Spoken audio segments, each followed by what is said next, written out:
Here are just a few things I do in my classroom to help my students manage their stress. Break cards. A lot of times, simply taking a break can bring a whole situation down. I have students who have break cards that they can access by request. I have some that they can earn it. It depends on the situation, what's appropriate for that child. Some of the breaks are opportunities to free draw or color. Some of the breaks are opportunities to move to a different space in the room. Some of the breaks are just simply going to the restroom, taking a walk, going to the end of the hallway and back, just moving around sometimes helps. And even if they're not thirsty, going to get a drink from the water fountain is just an opportunity to clear your head and get out of the space you're in. I have fidgets in my classroom. I have fidgets only for identified students that I have identified either because they have special needs, because they have attention issues, or they're anxious. Every time I identify a child that I think a fidget will help with, I meet with them separately and we make a fidget contract. And during that time, they pick out 3 preferred fidgets, and they can only ever access those 3. It's not like they have, a whole bin that they can dig through each time and take 20 minutes to figure it out. Like, they have their 3. So they know where it sits in the bin in the room. There's like a bin of them. And they come in while everybody else is sitting down. They come in, they get it, and then they sit behind everybody else, and they're able to use the fidget while I'm giving instructions while they're working. The contract talks about how the appropriate way to use the fidgets, what would happen if you didn't use them appropriately, how often you can trade them out. I allow them to trade anytime there's a transition. So for example, we're sitting on the carpet at the front of the room, and then we're going to work time and they're going to their tables. If they wanted, that would be a chance for them to go to the fidget box and trade out and swap out. We also have a contract that says that if they're not following the rules, that I'll take it away or they can lose the privilege. It's really just a time for us even to look at the individual fidget and figure out, like, what's its function, what's its purpose. Is it something that you squeeze? Is it something that you roll? Is it something that you can put together and take apart? It depends on what the thing is, and everybody has their preferences. Really happy with my fidget system.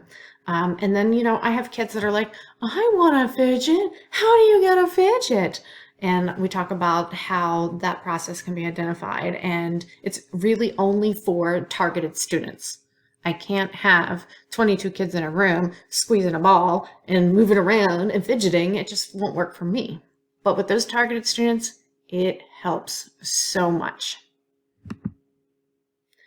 I have a calm down corner in my classroom. So it's a little carpet with a beanbag chair, and there is a timer. It is a 3-minute timer. There's a mermaid pillow that they can touch the sequins and change their colors. There's also a weighted blanket, and there are some posters. 2 of them are breathing activities, which is the flower breathing and the leaf breathing. So students can ask me, may I go to the calm down corner? And they'll go there for the 3 minutes at the timer, and they can either sit with the weighted blanket on top of them or use the pillow or do some of the breathing activities, whatever they need to help them. Sometimes they go there because they're angry, and that helps them calm down. Sometimes they're stressed out with the assignment. I mean, some art stuff is hard, and some people really have to work harder at it than others. And if they're stressed out, they're not learning. So going to the calm down corner, if that helps them relieve stress, then I'm all for it. Only one person's allowed there at a time. Occasionally, I'll initiate it and I'll walk over and say, I see you're getting upset. I see you're frustrated. Would you like to go to the calm down corner? And sometimes they initiate it. So it kind of depends on the situation.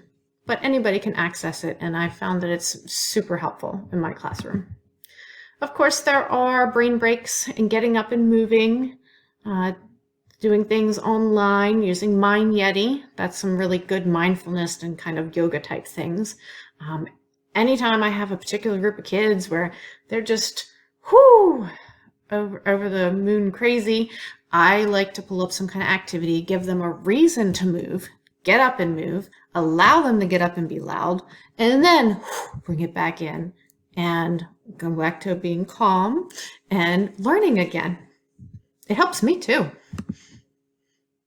All right, let's talk about your brain on dopamine and the dopamine pathway.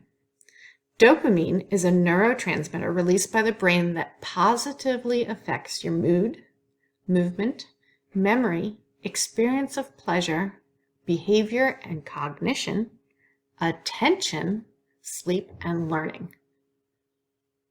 I don't know if you noticed, but everything really important is on there. Memory, that's important to learning. Your mood, that's important to learning.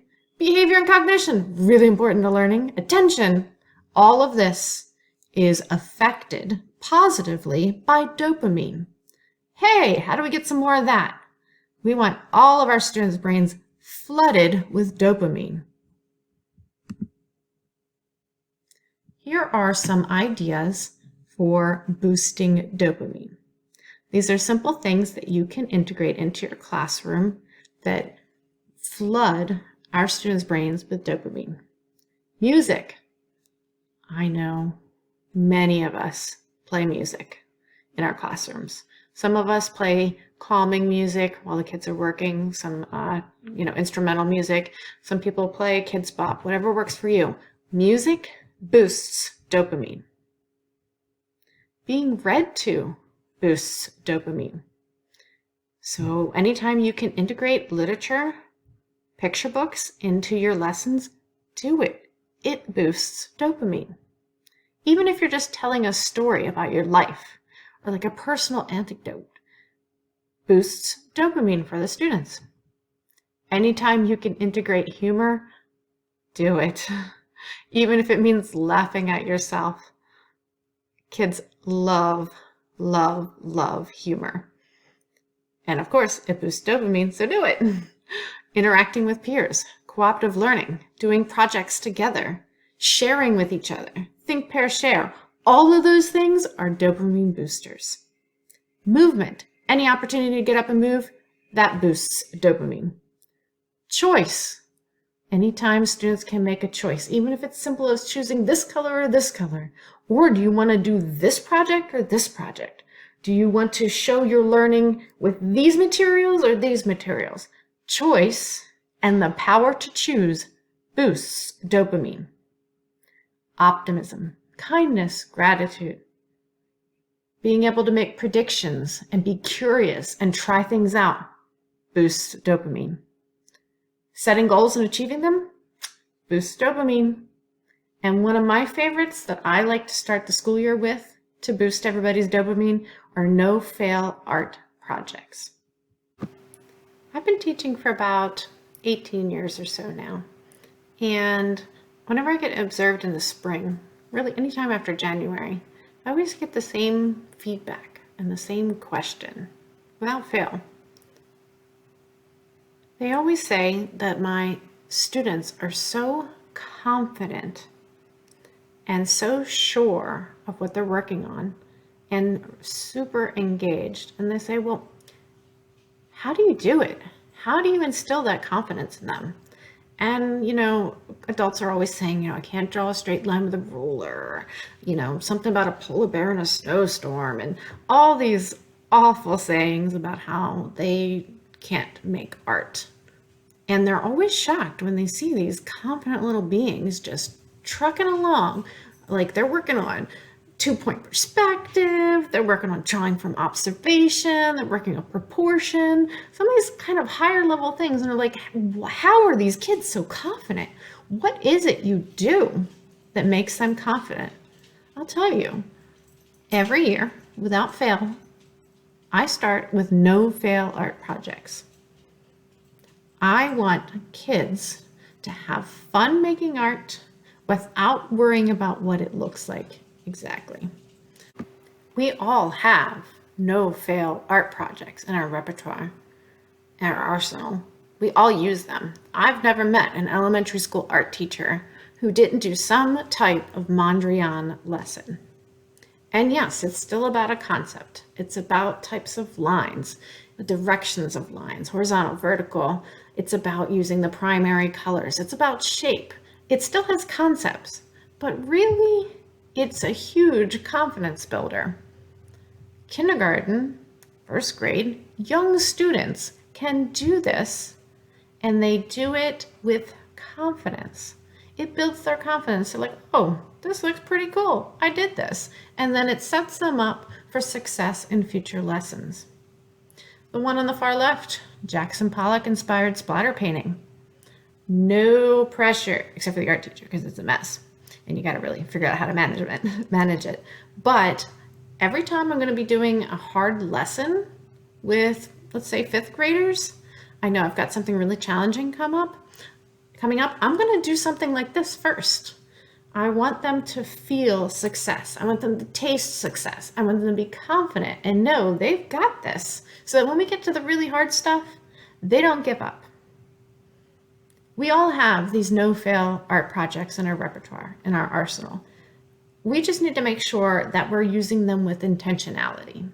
We're using them when they're little to grow their confidence, so they don't turn into adults that say, I can't draw a straight line with a ruler. We're using them with intentionality throughout the year, like when we're about to do a really tough thing. And we're using them to show different concepts and teach different concepts and standards. Let's move on to another competency, self-awareness. Self-awareness is defined as the ability to accurately recognize one's emotions and thoughts and their influence on behavior. This includes accurately assessing one's strengths and limitations and possessing a well-grounded sense of confidence and optimism. Very related to self-management.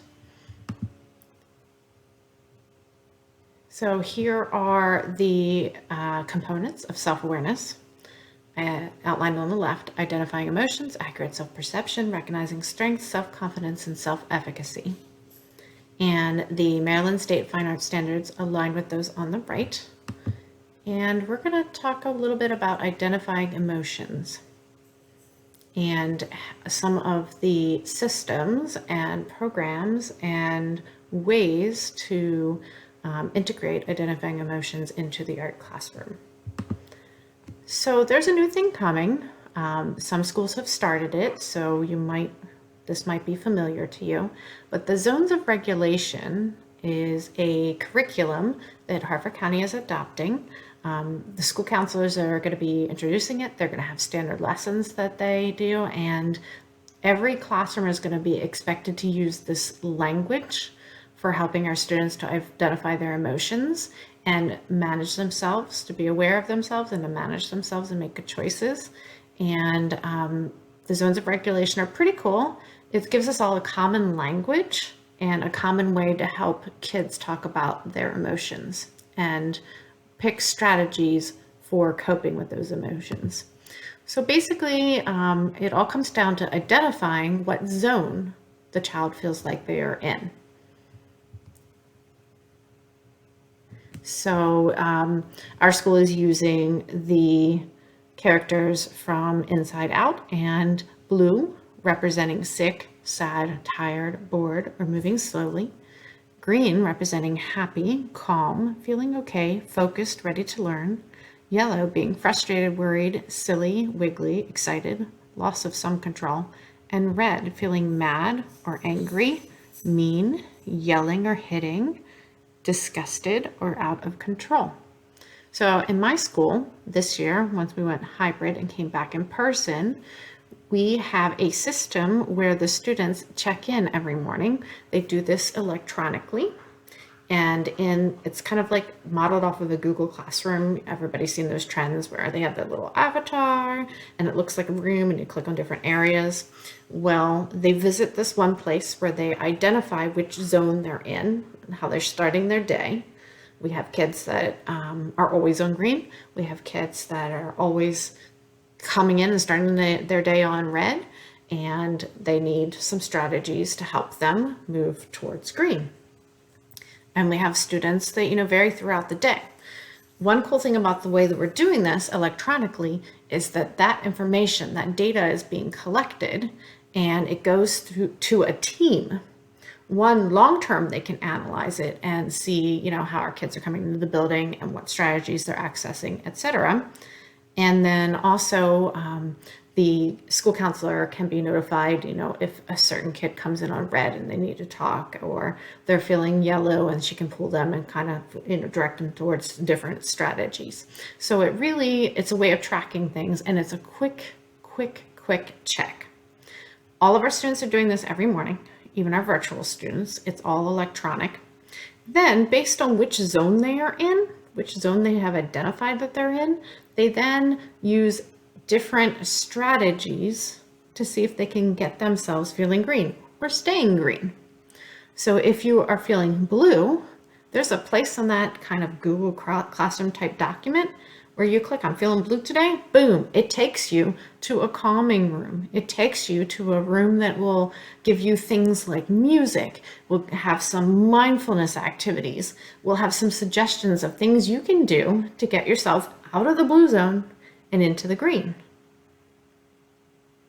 It's all about being able to self-identify, be aware of yourself, how you're feeling, and then managing those emotions and accessing the tools.